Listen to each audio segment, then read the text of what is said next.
Welcome back, my friends, to the Big Book Podcast. My name is Howard, and I'm an alcoholic. In this episode, Chapter 4, We Agnostics, from the first edition of Alcoholics Anonymous. Chapter 4, We Agnostics. In the preceding chapters, you have learned something of alcoholism. We hope we have made clear the distinction between the alcoholic and the non-alcoholic. If, when you honestly want to, you find you cannot quit entirely, or if, when drinking, you have little control over the amount you take, you are probably alcoholic. If that be the case, you may be suffering from an illness which only a spiritual experience will conquer. To one who feels he is an atheist or agnostic, such an experience seems impossible. But to continue as he is means disaster, especially if he is an alcoholic of the hopeless variety. To be doomed to an alcoholic death, or to live on a spiritual basis, not always easy alternatives to face. But it isn't so difficult. About half our fellowship were of exactly that type. At first, some of us tried to avoid the issue, hoping against hope we were not true alcoholics. But after a while, we had to face the fact that we must find a spiritual basis of life, or else. Perhaps it is going to be that way with you.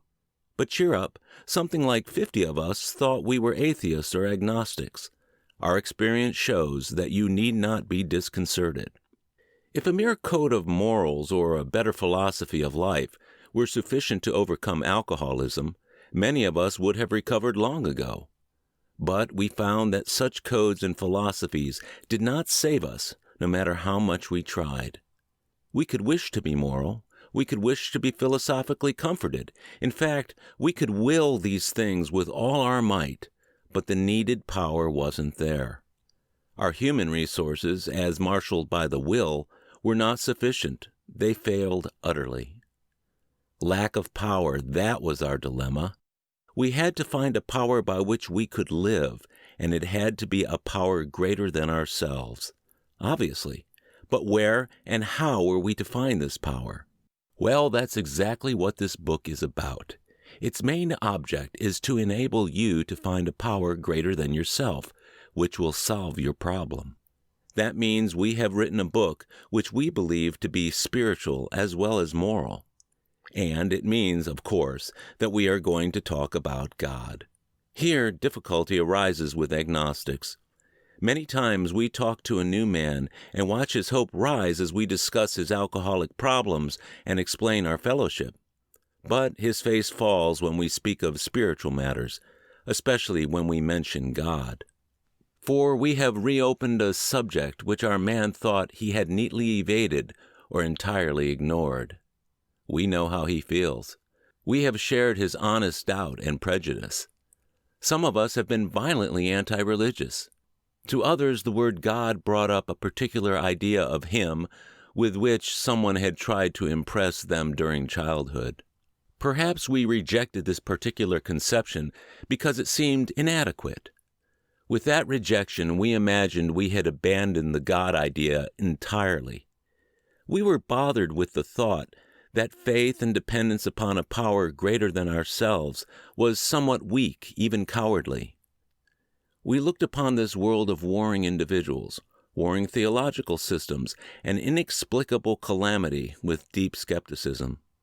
We looked askance at many individuals who claimed to be godly. How could a supreme being have anything to do with it all? And who could comprehend a supreme being anyhow? Yet in other moments, we found ourselves thinking, when enchanted by a starlit night, who then made all this? There was a feeling of awe and wonder, but it was fleeting and soon lost. Yes, we of agnostic temperament have had these thoughts and experiences. Let us make haste to reassure you. We found that as soon as we were able to lay aside prejudice and express even a willingness to believe in a power greater than ourselves, we commenced to get results, even though it was impossible for any of us to fully define or comprehend that power, which is God. Much to our relief, we discovered we did not need to consider another's conception of God. Our own conception, however inadequate, was sufficient to make the approach and to effect a contact with him. As soon as we admitted the possible existence of a creative intelligence, a spirit of the universe underlying the totality of things, we began to be possessed of a new sense of power and direction, provided we took other simple steps. We found that God does not make too hard terms with those who seek him. To us, the realm of spirit is broad, roomy, all-inclusive, never exclusive or forbidding to those who earnestly seek.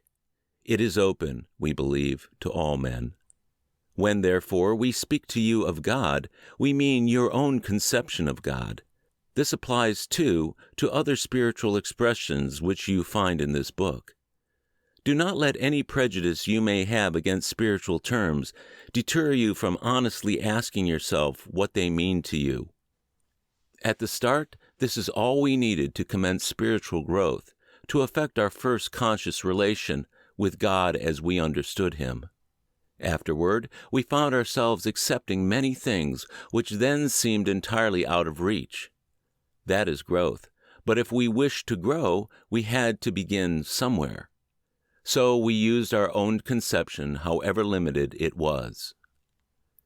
We needed to ask ourselves but one short question. Do I now believe, or am I even willing to believe, that there is a power greater than myself? As soon as a man can say that he does believe or is willing to believe, we emphatically assure him that he is on his way. It has been repeatedly proven among us that upon this simple cornerstone a wonderfully effective spiritual structure can be built. That was great news to us, for we had assumed we could not make use of spiritual principles unless we accepted many things on faith which seemed difficult to believe. When people presented us with spiritual approaches, how frequently did we all say, "I wish I had what that man has. I'm sure it would work if I could only believe as he believes." But I cannot accept as surely true the many articles of faith which are so plain to him. So it was comforting to learn that we could commence at a simpler level.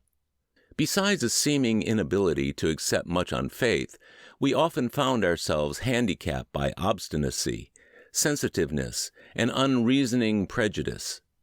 Many of us have been so touchy that even casual reference to spiritual things made us bristle with antagonism. This sort of thinking had to be abandoned. Though some of us resisted, we found no great difficulty in casting aside such feelings. Faced with alcoholic destruction, we soon became open-minded on spiritual matters as we had tried to be on other questions. In this respect, alcohol was a great persuader. It finally beat us into a state of reasonableness. Sometimes this was a tedious process. We hope no one will be prejudiced as long as some of us were. The reader may still ask why he should believe in a power greater than himself. We think there are good reasons. Let us have a look at some of them. The practical individual of today is a stickler for facts and results. Nevertheless, the 20th century readily accepts theories of all kinds, provided they are firmly grounded in fact. We have numerous theories, for example, about electricity. Everybody believes them without a murmur of doubt. Why this ready acceptance? Simply because it is impossible to explain what we see, feel, direct, and use without a reasonable assumption as a starting point. Everybody nowadays believes in scores of assumptions for which there is good evidence, but no perfect visual proof. And does not science demonstrate that visual proof is the weakest proof? It is being constantly revealed as mankind studies the material world that outward appearances are not inward reality at all. To illustrate, the prosaic steel girder is a mass of electrons whirling around each other at incredible speed. These tiny bodies are governed by precise laws, and these laws hold true throughout the material world. Science tells us so. We have no reason to doubt it. When, however, the perfectly logical assumption is suggested that underneath the material world and life as we see it, there is an all-powerful, guiding, creative intelligence, right there our perverse streak comes to the surface, and we laboriously set out to convince ourselves it isn't so. We read wordy books and indulge in windy arguments, thinking we believe this universe needs no God to explain it. Were our contentions true, it would follow that life originated out of nothing, means nothing, and proceeds nowhere. Instead of regarding ourselves as intelligent agents, spearheads of God's ever-advancing creation, we agnostics and atheists chose to believe that our human intelligence was the last word, the Alpha and the Omega, the beginning and end of all. Rather vain of us, wasn't it? We, who have traveled this dubious path, beg you to lay aside prejudice, even against organized religion. We have learned that whatever the human frailties of various faiths may be, those faiths have given purpose and direction to millions. People of faith have a logical idea of what life is all about. Actually, we used to have no reasonable conception whatever. We used to amuse ourselves by cynically dissecting spiritual beliefs and practices when we might have observed that many spiritually minded persons of all races, colors, and creeds were demonstrating a degree of stability, happiness, and usefulness which we should have sought ourselves. Instead, we looked at the human defects of these people and sometimes used their shortcomings as a basis of wholesale condemnation.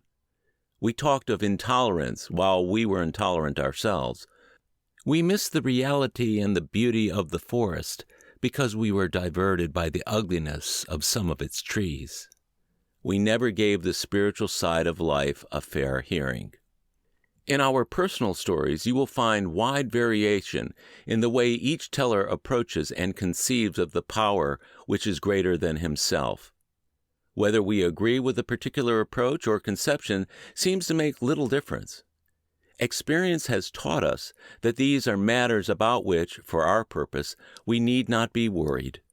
They are questions for each individual to settle for himself. On one proposition, however, these men and women are strikingly agreed. Every one of them has gained access to and believes in a power greater than himself. This power has in each case accomplished the miraculous, the humanly impossible. As a celebrated American statesman puts it, let's look at the record. Here are 100 men and women, worldly indeed. They flatly declare that since they have come to believe in a power greater than themselves, to take a certain attitude toward that power, and to do certain simple things, there has been a revolutionary change in their way of living and thinking. In the face of collapse and despair, in the face of the total failure of their human resources, they found that a new power, peace, happiness, and sense of direction flowed into them. This happened soon after they wholeheartedly met a few simple requirements. Once confused and baffled by the seeming futility of existence, they will show the underlying reasons why they were making heavy going of life. Leaving aside the drink question, they tell why living was so unsatisfactory. They will show how the change came over them. When 100 people are able to say that the consciousness of the presence of God is today the most important fact of their lives, they present a powerful reason why one should have faith. This world of ours has made more material progress in the last century than in all the millenniums which went before. Almost everyone knows the reason. Students of ancient history tell us that the intellect of men in those days was equal to the best of today. Yet in ancient times, material progress was painfully slow. The spirit of modern scientific inquiry, research, and invention was almost unknown. In the realm of the material, men's minds were fettered by superstition, tradition, and all sorts of fixed ideas. The contemporaries of Columbus thought a round earth preposterous. Others like them came near putting Galileo to death for his astronomical heresies. We asked ourselves this: Are not some of us just as biased and unreasonable about the realm of the spirit as were the ancients about the realm of the material? Even in the present century, American newspapers were afraid to print an account of the Wright brothers' first successful flight at Kitty Hawk. Had not all efforts at flight failed before? Did not Professor Langley's absurd flying machine go to the bottom of the Potomac River? Was it not true that the best mathematical minds had proved man could never fly? Had not people said God had reserved this privilege to the birds? Only 30 years later, the conquest of the air was almost an old story, and airplane travel was in full swing. But in most fields, our generation has witnessed complete liberation of our thinking. Show any longshoreman a Sunday supplement describing a proposal to explore the moon by means of a rocket, and he will say, "I bet they do it. Maybe not so long either." Is not our age characterized by the ease with which we discard old ideas for new? By the complete readiness with which we throw away the theory or gadget which does not work for something new which does? We had to ask ourselves why we shouldn't apply to our human problems this same readiness to change the point of view. We were having trouble with personal relationships. We couldn't control our emotional natures. We were a prey to misery and depression. We couldn't make a living. We had a feeling of uselessness. We were full of fear. We were unhappy. We couldn't seem to be of real help to other people.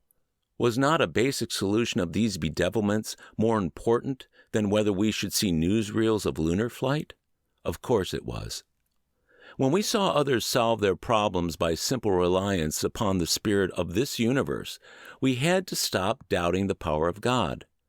Our ideas did not work, but the God idea did.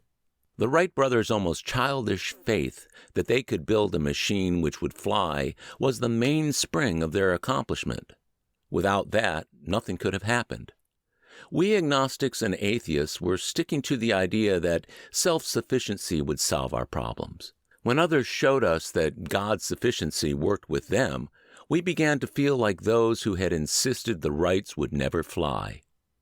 Logic is great stuff. We liked it. We still like it. It is not by chance we were given the power to reason, to examine the evidence of our senses, and to draw conclusions. That is one of man's magnificent attributes.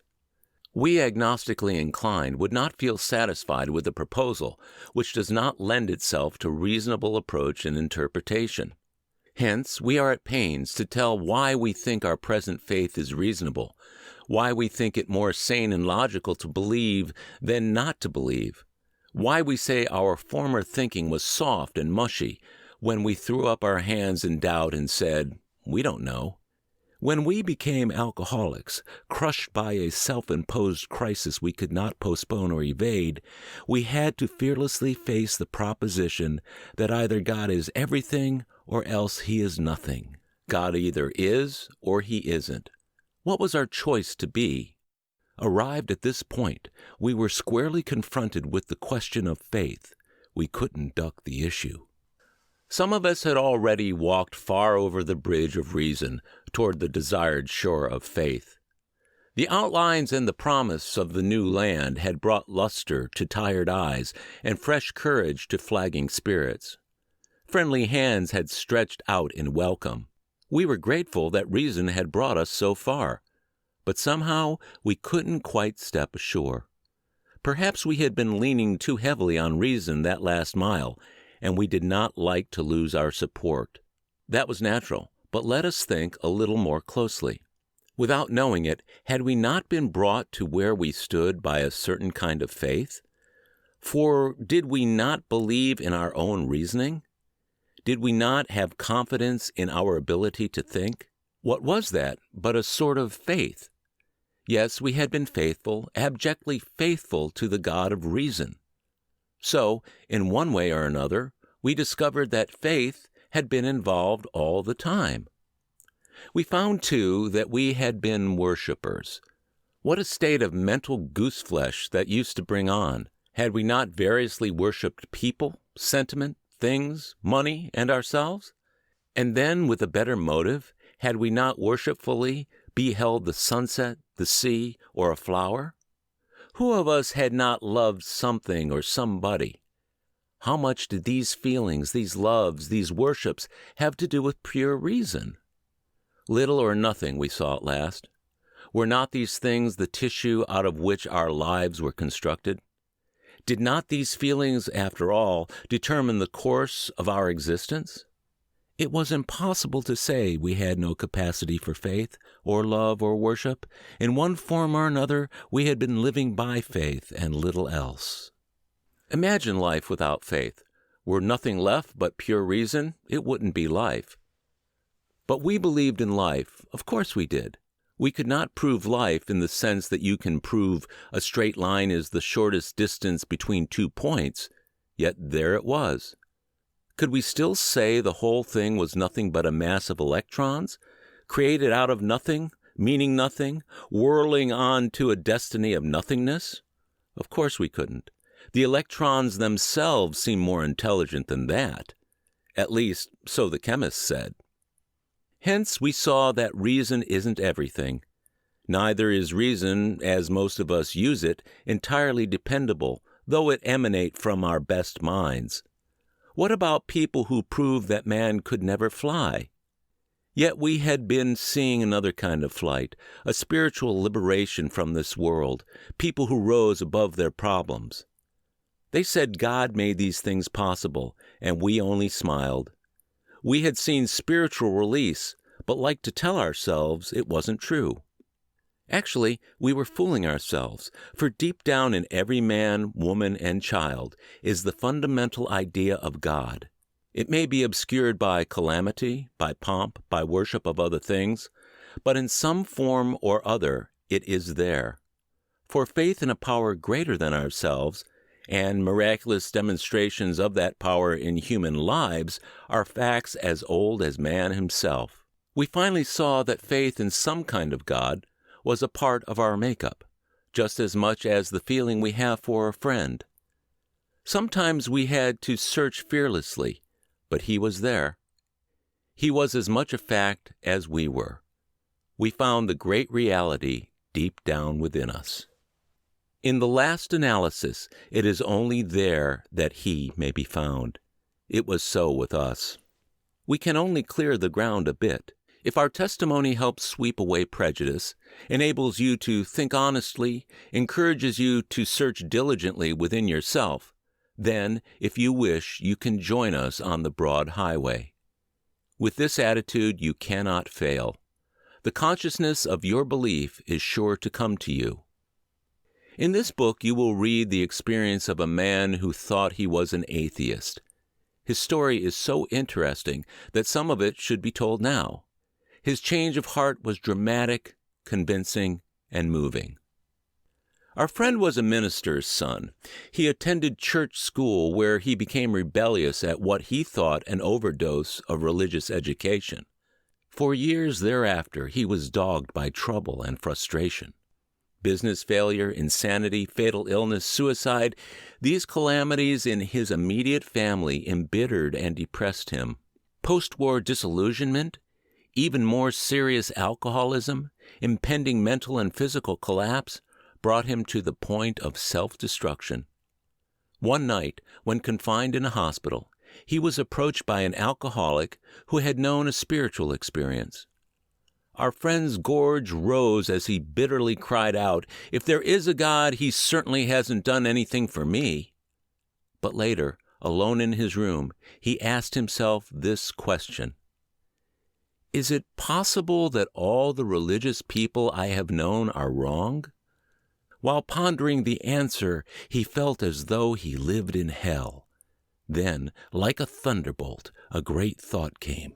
It crowded out all else. Who are you to say there is no God? This man recounts that he tumbled out of bed to his knees.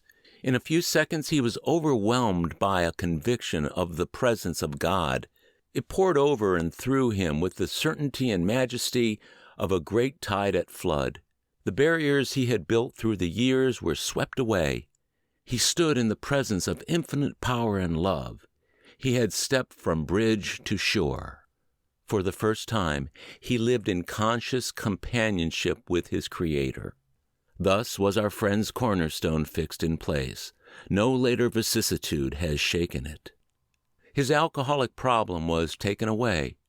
That very night, 3 years ago, it disappeared. Save for a few brief moments of temptation, the thought of drink has never returned. And at such times, a great revulsion has risen up in him. Seemingly, he could not drink even if he would. God had restored his sanity. What is this but a miracle of healing? Yet its elements are simple. Circumstances made him willing to believe. He humbly offered himself to his Maker. Then he knew. Even so has God restored us all to our right minds. To this man, the revelation was sudden. Some of us grow into it more slowly, but he has come to all who have honestly sought him. When we drew near to him, he disclosed himself to us.